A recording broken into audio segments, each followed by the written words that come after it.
Moonpool by Kingsley Taylor. Chapter 1. Perceptions. My perceptions changed when the first human came to my lake and just stood. I had heard of them, but until then I had not seen one. This creature didn't drink, but just stood gazing. I could not understand why. It just stood there. Was it waiting for something? Or was something going on in its inner being? But I realized I was waiting too, and that surprised me because I had no perception of time until that moment. I had witnessed the maker of all things bring the cosmic forces and matter together in this corner of the galaxy. I had seen the small star that was to provide light here being formed, and the smaller bodies that surrounded it. I was brought down onto this one, and saw that which was to be the moon smashed off from it. Saw the rocks cool, the waters spread, and growing things appear on the land. I saw life begin, and the creatures that roamed about develop and die and develop again. I was there as the ice came and went, many times over, the land I was given to protect. And I watched as a valley was carved and filled with a lake, a place of beauty and peace. I watched as the red deer came roaming over the grassy plains. They came and drank in the lake and grazed on the hills. They moved with the cycle of the seasons further east with the cold winter and the long dark nights. I watched them graze and drink before they moved on into the mountains for the long warm summer and the long days. I watched them come again in the autumn, the stag mating with the doe, their breath misting in the cooler air before they left again to the east.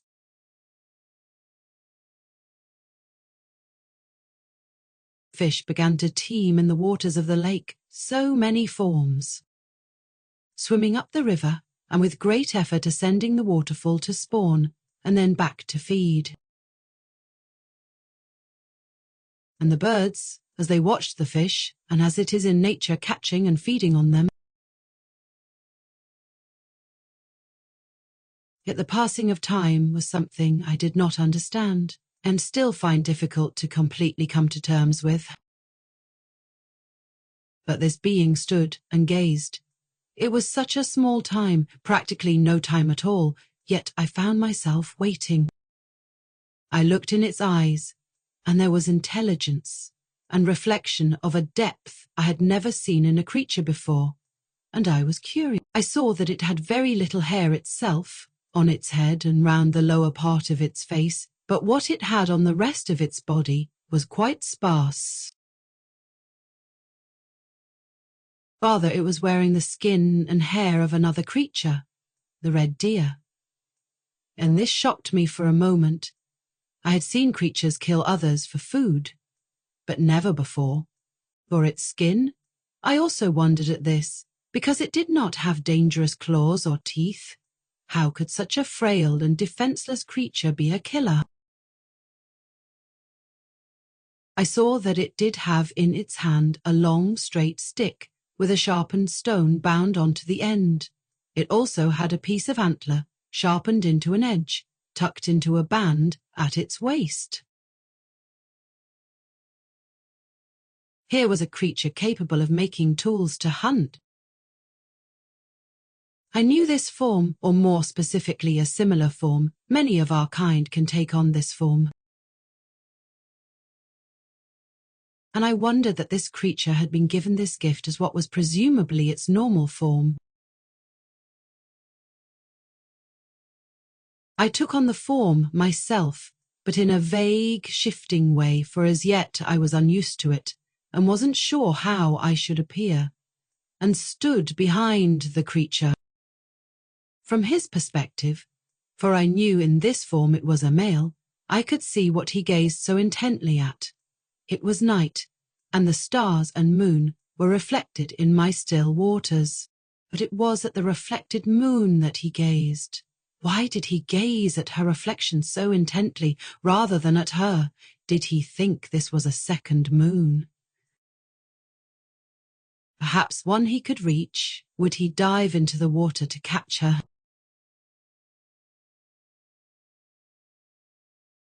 I was aware of so much more because of the senses I now had. I could feel the cold of the night air, the slumbering breaths of the sleeping creatures, and the stealthy movement of those that were awake. I could see the lights in the sky as the bodies those of my kind dwelt in, and the moon in her mysterious sphere, so near yet so far, so cold yet so vital. I smelt the earth and the growing plants, and felt the grass under my feet. The light of the moon gave a pale glow to all the land, and it wasn't until later I realized it must have given a dreamlike quality to everything from the man's perspective. I could hear the steady breathing of the man and the strong beat of his mortal heart. He was alone and still, and the world around him was quiet.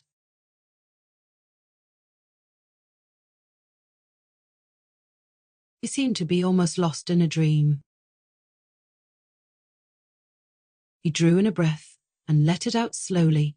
Then he uttered sounds. These were not the sounds of any other creature I had ever heard. There was meaning in them I couldn't quite grasp. Only later would I understand he had just named my lake, and therefore also me, and in the language you, the reader, would understand, he said Moonpool. Moonpool! I repeated the sounds as sounds only, not aware of the meaning at that point. Yet, in a strange way, it cut to the very depths of my being. And my form settled. My hair became dark as the night itself, my skin pale as the moon, my eyes blue and deep as the still waters, my raiment silver at my shoulders, fading to deep, deep blue below my knees, my feet bare. He gave a start but did not run. I have seen many creatures run after such a start, sensing danger, but in his surprise he must have reasoned there was no danger. Only the sounds he had uttered being repeated back to him. Slowly he turned and saw me in the form I had taken. He gazed at me for some time, turned back to look at my lake, and turned back to me again.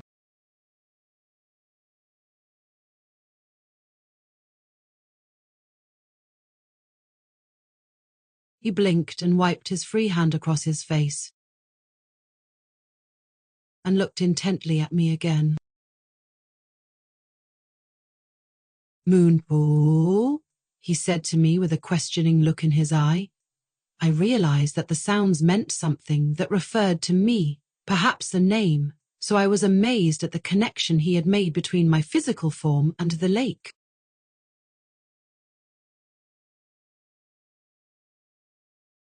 This was a creature of intelligence and understanding, Moonpool, I repeated back to him again, beginning to realize the implication of the sounds.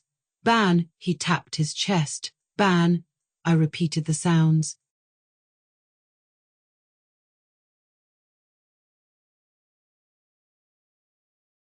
Moonpool, he extended his free hand towards me, and Ban, he tapped his chest.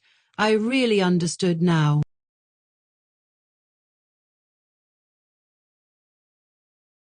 He nodded his head, and I nodded mine. He widened his mouth into what I later understood to be a smile, and I copied the expression. He pointed up at the orb in the sky. Moon! He pointed at my lake and back to me again, stretched his arm back towards the lake. Moonpool, I nodded. He had made a distinction between the moon and her reflection, and he had made the connection between my physical form, I had taken for a while, and my lake. Though I had no idea how he had made this connection, there must be something in my appearance.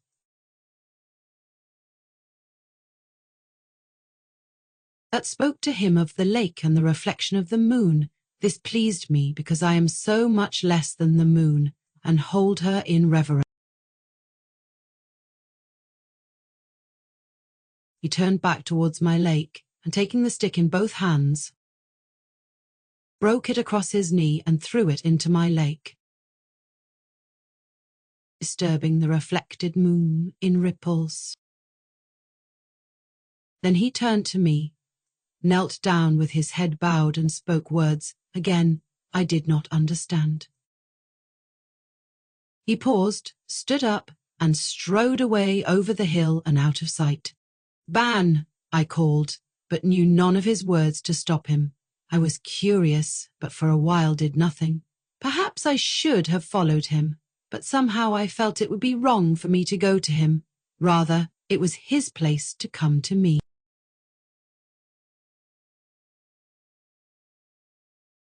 In the depths of my lake, the half of the stick that had the sharpened stone of flint sank. The weapon must have taken some time and effort to make. And I just couldn't understand why he had simply cast it away, unless I dare not think.